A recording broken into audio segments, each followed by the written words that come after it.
बिस्मिल्लाहिर्रहमानिर्रहीम, अस्सलाम वालेकुम। Welcome to my YouTube channel law students platform. दोस्तों, आज हम इस वीडियो में मॉनेटरी पॉलिसी और फिस्कल पॉलिसी के बारे में पढ़ेंगे। ठीक है, तो अब पहले हम मॉनेटरी पॉलिसी के बारे में पढ़ेंगे कि मॉनेटरी पॉलिसी क्या है। Monetary policy is a macro economics policy which is led on by central bank to make the changes in money supply and interest so to achieve the predetermined course. जो monetary policy macro economics policy है, जो कि central bank की तरफ से इस्तेमाल की जाती है to control the supply of money and to control the inflation या डिफ्लेशन। सप्लाई ऑफ मनी को कंट्रोल करने के लिए या इन्फ्लेशन या डिफ्लेशन को कंट्रोल करने के लिए, यानी कि मॉनेटरी पॉलिसी एक ऐसी पॉलिसी है जो कि सेंट्रल बैंक या स्टेट बैंक इस्तेमाल करती है मनी सप्लाई को कंट्रोल करने के लिए, और मुल्क में जो इन्फ्लेशन है या डिफ्लेशन है उसको कंट्रोल करने के लिए state bank of Pakistan monetary policy का इस्तेमाल करते हुए इन चीज़ों को जो है कंट्रोल करती है। अब क्या क्या मॉनेटरी पॉलिसी में होता है? Regulate the availability of money supply की अवेलेबिलिटी को रेगुलेट किया जाता है मॉनेटरी पॉलिसी में स्टेट बैंक की तरफ से। It is used for the expansion of economy को एक्सपांड करने के लिए इस्तेमाल किया जाता है। कंट्रोल द इन्फ्लेशन को कंट्रोल करने के लिए किया जाता है। रिड्यूस द अनएम्प्लॉयमेंट, जो अनएम्प्लॉयमेंट है उसको रिड्यूस किया जाता है।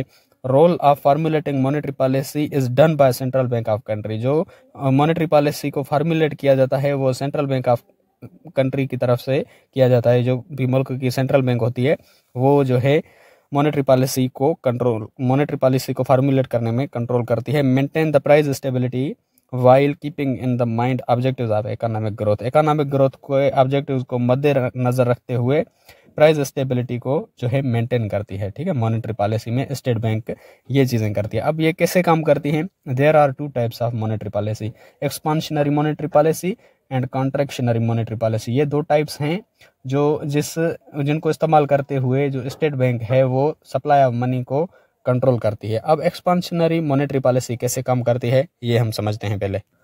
अब एक्सपांशनरी मॉनेटरी पॉलिसी में सबसे पहले जो स्टेट बैंक करती है वो bye lowering the interest rate, यानी कि जो loans state bank commercial banks को देती है और कमर्शियल बैंक्स को कहती है कि ये लोगों को लोन्स दो, तो उस लोन पे जो इंटरेस्ट रेट है वो बहुत कम कर देती है। ठीक है, इंटरेस्ट रेट कम करती है तो लोग वो जो है पैसा वो लोन बैंक से लेना शुरू कर देते हैं, क्योंकि इंटरेस्ट रेट कम होता है तो लोगों के पास सप्लाई ऑफ मनी ज़्यादा हो जाती है। Increase in the supply of money, ठीक है ना, तो सप्लाई ऑफ मनी ज़्यादा हो जाती है और लोगों के पास जब पैसा आ जाता है तो increase in the aggregate of demand, और लोगों की डिमांड बढ़ जाती है। ठीक है ना, तो वो चीज़ें खरीदना शुरू कर देते हैं। ठीक है ना, उनके पास अगर पैसा आ जाता है तो वो चीज़ें खरीदना शुरू कर देते हैं।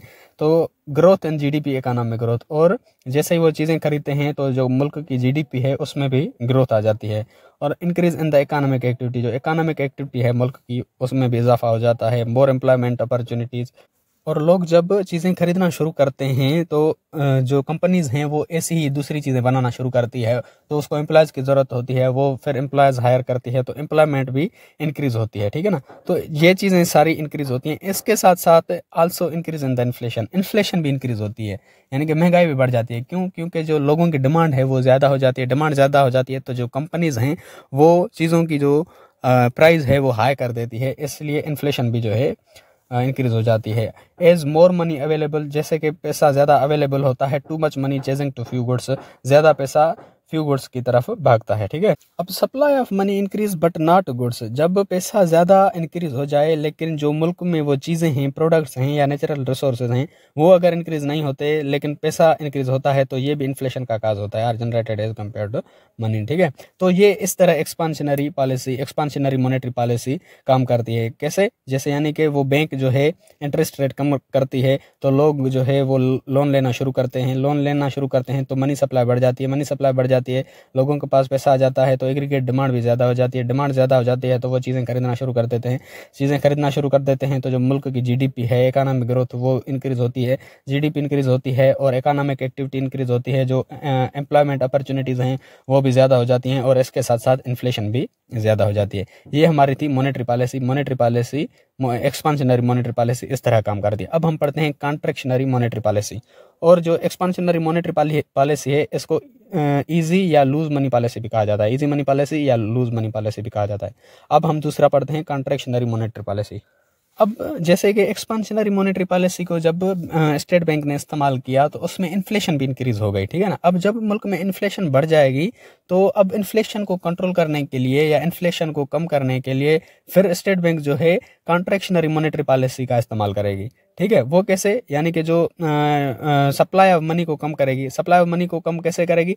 Bye increasing the interest rate on the loan, यानी कि जो लोन्स दे रही थी एक्सपांशनरी पॉलिसी में लोन्स पे जो रेट था, इंटरेस्ट रेट था, वो कम था। अब वो कॉन्ट्रैक्शनरी मॉनेटरी पॉलिसी में इंटरेस्ट रेट को हाई कर देगी, यानी कि जिसको भी अगर लोन देगी तो उससे इंटरेस्ट रेट, उस पर जो इंटरेस्ट रेट होगा वो ज़्यादा लेगी। ज़्यादा लेगी तो जो लोग हैं वो लोन ज़्यादा नहीं लेंगे। ज़्यादा नहीं लेंगे तो यानी कि मनी सप्लाई जो है कम हो जाएगी। मनी सप्लाई कम हो जाएगी तो जो इकोनॉमिक एक्टिविटी है वो डिक्रीज़ हो जाएगी, जीडीपी भी स्लो डाउन हो जाएगी मुल्क की, और अनएम्प्लॉयमेंट ज़्यादा हो जाएगी। यानी कि अगर लोगों के पास पैसा नहीं होगा तो उनकी डिमांड भी कम होगी। डिमांड कम होगी तो वो चीज़ें खरीदेंगे नहीं। चीज़ें खरीदेंगे नहीं तो जो कंपनीज़ हैं वो उस तरह की चीज़ें बनाएगी नहीं तो जो वहाँ पर काम करते हैं एम्प्लॉयज़, उनको भी वो निकाल देगी, यानी अनएम्प्लॉयमेंट भी बढ़ जाएगी। Tight money policy as central bank seeks to reduce the money supply by increasing the interest rate, यानी कि टाइट मनी पॉलिसी जो सेंट्रल बैंक इस्तेमाल करती है वो इसलिए इस्तेमाल करती है सप्लाई ऑफ मनी को कम करने के लिए और इंटरेस्ट रेट को ज़्यादा करने के लिए। अब कॉन्ट्रैक्शनरी मॉनेटरी पॉलिसी को जो है टाइट मनी पॉलिसी भी कहा जाता है, और ये टू फाइट द इन्फ्लेशन से फाइट करने के लिए इस्तेमाल की जाती है। तो ये थे एक्सपांशनरी मॉनेटरी पॉलिसी और कॉन्ट्रैक्शनरी मॉनेटरी पॉलिसी। अब जो स्टेट बैंक है या सेंट्रल बैंक है वो इन्फ्लेशन या डिफ्लेशन को कंट्रोल करने के लिए या सप्लाई ऑफ मनी को कंट्रोल करने के लिए उनके पास कुछ टूल्स होते हैं। वो जो कुछ इंपॉर्टेंट टूल्स हैं वो मैं आपको बताता हूँ। यानी कि एक है बैंक रेट या डिस्काउंट रेट, दूसरा है ओपन मार्केट ऑपरेशन, और तीसरा है प्रिंटिंग ऑफ न्यू मनी। अब हम इनको एक एक करके पढ़ते हैं कि इनको स्टेट बैंक कैसे इस्तेमाल करके सप्लाई ऑफ मनी को कंट्रोल करती है या इन्फ्लेशन या डिफ्लेशन को कंट्रोल करती है, ठीक है। अब पहला है बैंक रेट या डिस्काउंट रेट। अब बैंक रेट या डिस्काउंट रेट में स्टेट बैंक क्या करेगी, जो लोगों को लोन देगी उस पर इंटरेस्ट रेट कम कर देगी, ठीक है। जैसे मैंने आपको बताया, इंटरेस्ट रेट कम कर देगी तो लोग वो लोन बैंक से लेना शुरू कर देंगे तो उनके पास सप्लाई ऑफ मनी ज़्यादा हो जाएगी तो वो जो है उनकी डिमांड बढ़ जाएगी तो वो चीज़ें खरीदेंगे तो चीज़ों की जो प्राइजेज हैं वो हाई हो जाएंगी तो ये इन्फ्लेशन काज होगी, ठीक है ना। यानी कि जब उसको बैंक को मुल्क में इन्फ्लेशन को इंक्रीज करना होता है तो यानी कि वो इंटरेस्ट रेट कम करती है, ठीक है। अब मुल्क में अगर इन्फ्लेशन ज़्यादा हो गई तो वो जो स्टेट बैंक है वो क्या करेगी, इंटरेस्ट रेट को हाई कर देगी तो लोग जो है वो लोन नहीं लेंगे, ठीक है, कम लेंगे क्योंकि उस पर इंटरेस्ट रेट हाई है, ठीक है। तो अब वो वहाँ से लोन नहीं लेंगे तो उनके पास जो सप्लाई ऑफ मनी है वो कम हो जाएगा। सप्लाई ऑफ मनी कम हो जाएगा तो उनकी डिमांड भी कम हो जाएगी। तो वो चीज़ें खरीदेंगे नहीं तो उनकी चीज़ों की जो डिमांड है वो कम होगी तो जो कंपनीज हैं उस चीज़ों की जो प्राइसेस हैं वो लो कर देगी तो यानी कि ये डिफ्लेशन होगा, यानी कि ये इन्फ्लेशन के साथ उन्होंने फाइट किया, ठीक है। यानी कि इन्फ्लेशन या डिफ्लेशन को फाइट करने के लिए जो पहला टूल बैंक इस्तेमाल करती है वो बैंक रेट है या डिस्काउंट रेट इसको कहा जाता है, ठीक है। उम्मीद है ये आपको समझ आ गया होगा। दूसरा टूल जो इस्तेमाल करती है बैंक वो है ओपन मार्केट ऑपरेशन। अब ओपन मार्केट ऑपरेशन यानी कि purchasing of bonds and securities, ठीक है। अब इसको हम समझते हैं, इसके दो काइंड से, open market selling and open market purchasing. अब ओपन मार्केट सेलिंग में क्या करती है, जो भी बैंक के पास सिक्योरिटीज होती हैं या बॉन्ड्स होती हैं वो उसको भेज देती है, ठीक है, उसको सेल कर देती है। लोग वो बैंक से खरीदते हैं, बॉन्ड्स और सिक्योरिटीज बैंक से खरीदते हैं तो उनका जो पैसा है बैंक के पास आ जाता है, यानी कि लोगों के पास जो सप्लाई ऑफ मनी है वो कम हो जाता है। बैंक के पास उनका सारा पैसा आ जाता है, अब लोगों के पास पैसा नहीं होता, ठीक है, क्योंकि उन्होंने वो चीज़ें खरीद ली। अब उनके पास पैसा नहीं होता तो उनकी जो डिमांड है चीज़ों की वो कम हो जाती है। वो डिमांड उनकी कम हो जाती है तो वो चीज़ें कम खरीदते हैं तो उनकी प्राइसेस डाउन हो जाती हैं, यानी कि यहाँ पर इन्फ्लेशन कम हो जाती है। लेकिन अब जब मुल्क में इन्फ्लेशन बहुत कम हो जाए, यानी कि लोग बहुत चीज़ें खरीदें ही ना, तो जो स्टेट बैंक है वो ओपन मार्केट परचेजिंग जो है सीख करती है, ठीक है ना, ओपन मार्केट परचेजिंग का इस्तेमाल करती है। अब उसमें क्या करती है स्टेट बैंक, जो लोग हैं लोगों से वो चीज़ें खरीदती हैं, यानी कि सिक्योरिटीज़ बॉन्ड्स वगैरह जो भी चीज़ें हैं, उनके पास कार है या बाइक है, उनसे वो चीज़ें खरीदती है स्टेट बैंक, उनसे वो खरीदती है। अब वो लोग जो हैं वो चीज़ें बैंक को दे देते हैं, बैंक उनको पैसा दे देती है, ठीक है। अब उनके पास पैसा आ जाता है, यानी कि सप्लाई ऑफ मनी इंक्रीज़ हो जाती है तो उनकी जो डिमांड है वो भी बढ़ जाती है। उनके पास पैसा आ जाता है तो उनकी डिमांड भी बढ़ जाती है, फिर वो चीज़ें खरीदते हैं तो चीज़ों की जो प्राइसेस हैं वो हाई हो जाती हैं, तो यहाँ पर इन्फ्लेशन काज होती है। तो दूसरा टूल ये है ओपन मार्केट ऑपरेशन, जिसमें ओपन मार्केट सेलिंग और ओपन मार्केट परचेजिंग, ये दोनों टूल्स स्टेट बैंक इस्तेमाल करती है। अब तीसरा है printing of new money. Printing of new money, इसमें इजी मनी पॉलिसी और टाइट मनी पॉलिसी दोनों काइंड्स हैं। अब इसमें क्या होता है, इजी मनी पॉलिसी में जो बैंक है वो ज़्यादा पैसा प्रिंट कर देती है, तो लोगों के पास ज़्यादा पैसा आ जाता है।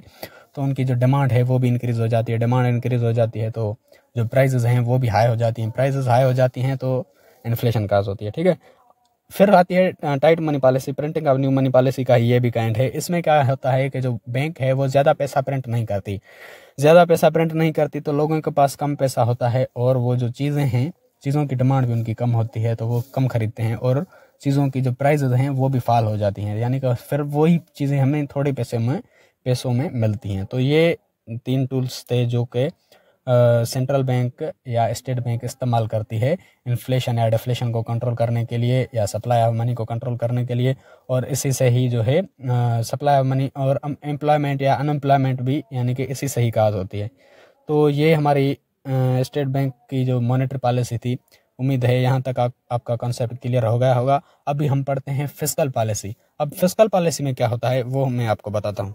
अब फिस्कल पॉलिसी क्या है और ये कैसे काम करती है, ठीक है। अब जैसे मैंने आपको बताया कि जो मॉनेटरी पॉलिसी है, जब मुल्क में इन्फ्लेशन या डिफ्लेशन को कंट्रोल करने के लिए या सप्लाई ऑफ मनी को कंट्रोल करने के लिए, यानी कि कम या ज़्यादा करने के लिए, जब स्टेट बैंक कुछ टूल्स इस्तेमाल करे तो उसको कहा जाता है कि ये मॉनेटरी पॉलिसी है।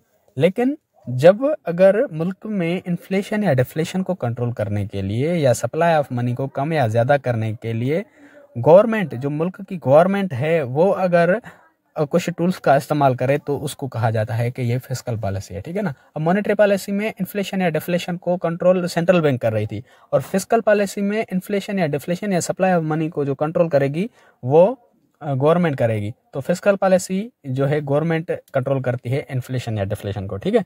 अब गवर्नमेंट कैसे करती है, उसके पास तो मॉनेटरी पॉलिसी में बैंक के पास तो टूल्स थे, बैंक रेट था, डिस्काउंट रेट था, या open market purchasing and selling था, या प्रिंटिंग मनी था। इससे वो जो पैसे का फ्लो था या सप्लाई था उसको ज़्यादा या कम करके इन्फ्लेशन को कंट्रोल कर रही थी, ठीक है।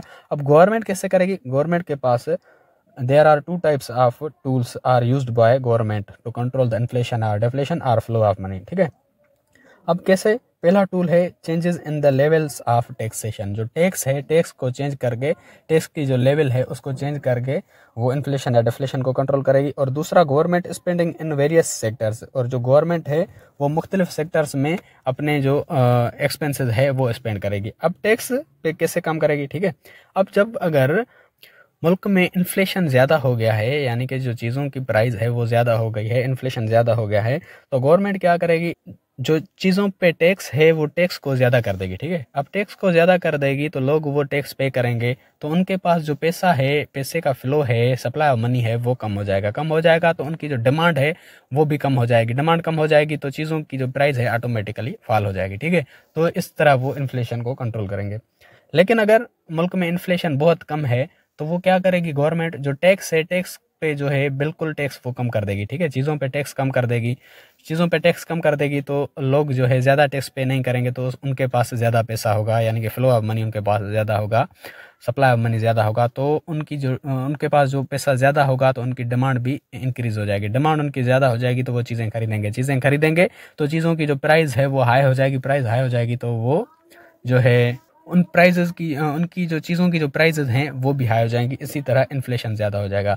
तो पहला टूल ये है टैक्सेशन। टैक्स के लेवल्स को जो कम या ज़्यादा करके गवर्नमेंट जो है इन्फ्लेशन या डिफ्लेशन या फ्लो ऑफ मनी या सप्लाई ऑफ मनी को जो है ज़्यादा या कम करती है, ठीक है। इन्फ्लेशन या डिफ्लेशन को कंट्रोल करती है। दूसरा है government spending in various sectors. अब जब मुल्क में इन्फ्लेशन ज़्यादा है, मिसाल के तौर पर अगर गवर्नमेंट 100 किलोमीटर एक रोड बना रही है, ठीक है। अब 100 किलोमीटर रोड बनाने के लिए रॉ मटेरियल की ज़रूरत पड़ेगी। अब 100 किलोमीटर रोड बनाने के लिए जो रॉ मटेरियल की ज़रूरत है, उनकी जो डिमांड है वो ज़्यादा है। अब गवर्नमेंट उनसे जो डिमांड कर रही है वो ज़्यादा है, तो उनकी जो रॉ मटेरियल है उनकी प्राइजेज़ भी हाई हो जाएंगी। तो इस तरह इन्फ्लेशन काज होगा। लेकिन अगर गवर्नमेंट कहेगी कि अब इन्फ्लेशन ज़्यादा है, यानी कि हम ज़्यादा डिमांड कर रहे हैं, तो इनकी प्राइसेस भी ज़्यादा हो गई हैं, तो गवर्नमेंट कहेगी कि भाई जो 100 किलोमीटर आप रोड बना रहे थे इसको अब 50 किलोमीटर कर दो। अब हम 50 किलोमीटर रोड बनाएंगे, 100 नहीं बनाएंगे, 50 बाद में देख लेंगे। ठीक है, तो अब जब वो 50 किलोमीटर रोड बनाएंगे तो उनकी जो डिमांड है वो भी कम हो जाएगी, यानी कि जो रॉ मटेरियल है जो रोड में इस्तेमाल होगा वो उनकी डिमांड कम हो जाएगी। डिमांड कम हो जाएगी तो जो सेलर्स हैं वो भी चीज़ों की जो प्राइजेज़ हैं वो लो कर देंगे। चीज़ों की प्राइजेज़ लो होगी तो इसी तरह इन्फ्लेशन भी कंट्रोल होगी। और अगर इन्फ्लेशन बहुत कम है तो जो गवर्नमेंट है और भी सेक्टर्स बनाएगी, जैसे मेट्रो बसेस हैं, डैम्स हैं, या जो भी गवर्नमेंट काम करवाती है डेवलपमेंट अंडर डेवलप्ड एरियाज़ में जो भी काम करवाती है वो ज़्यादा कर देगी। तो वहाँ पर जो रॉ मटेरियल की जो डिमांड है वो ज़्यादा हो जाएगी। रॉ मटेरियल की डिमांड ज़्यादा हो जाएगी तो उनकी प्राइसेस भी हाई हो जाएंगी। इस तरह एम्प्लॉयमेंट भी बढ़ेगी, यानी कि रॉ मटेरियल बनाने के लिए एम्प्लॉयज़ की ज़रूरत पड़ेगी, या डैम्स वगैरह या कुछ भी बन रहे हैं तो वहाँ पर भी लेबर की ज़रूरत पड़ेगी, तो इसी तरह एम्प्लॉयमेंट भी ज़्यादा हो जाएगी। तो फिस्कल पॉलिसी में जो गवर्नमेंट है इन्फ्लेशन या डिफ्लेशन को कंट्रोल करने के लिए ये 2 टूल्स का इस्तेमाल करती है, लेवल ऑफ टैक्सेशन और स्पेंडिंग इन वेरियस सेक्टर्स। तो दोस्तों उम्मीद है कि मॉनेटरी पॉलिसी और फिस्कल पॉलिसी का आपका कॉन्सेप्ट क्लियर हो गया होगा। और अगर आपको इसी टॉपिक के नोट्स चाहिए तो मैं लिंक डिस्क्रिप्शन में दे रहा हूँ, वो नोट्स भी आप डाउनलोड कर सकते हो। और दूसरे इकोनॉमिक्स के वीडियोस देखने के लिए मेरे चैनल में जाएं, वहाँ पर आपको प्लेलिस्ट मिलेगी इकोनॉमिक्स की, वहाँ पर आपको वो सारे वीडियोस मिल जाएंगे जो कि अक्सर एग्ज़ाम्स में आते हैं, जिससे आप अपना इजीली कॉन्सेप्ट क्लियर कर सकते हैं। शुक्रिया। अगर आपको लॉ के रिगार्डिंग किसी भी टॉपिक की वीडियो चाहिए तो वो टॉपिक लिख के साथ में लॉ स्टूडेंट्स प्लेटफॉर्म लिख के यूट्यूब पे सर्च करेंगे तो आपको सबसे पहले मेरी ही वीडियोस मिल जाएंगी, जिससे आप अपना इजीली कॉन्सेप्ट क्लियर कर सकते हैं।